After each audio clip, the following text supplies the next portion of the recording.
মই আপোনাক দুটামান প্ৰশ্ন সুধিম দেই, আপুনি উত্তৰটো দিবচোন ধুনীয়াকৈ। আপোনাৰ নামটো কি হয়? নাই?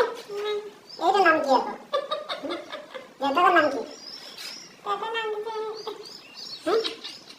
কোৱা হাঁহিব নালাগে, কোৱা। কওকচোন তোমাৰ দেউতাকৰ নাম কি? ইমান হাঁহি দিছে যে, আপুনি দেউতাকৰ নামটো কওকচোন।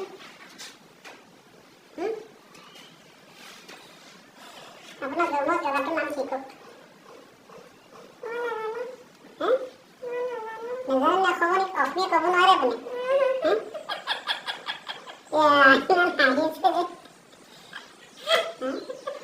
আপোনাক প্ৰশ্ন সুধিছোঁ মই, কওকচোন ধুনীয়াকৈ। আপোনাৰ নামটো কি? আপোনাৰ দেউতাকৰ নামটো কি?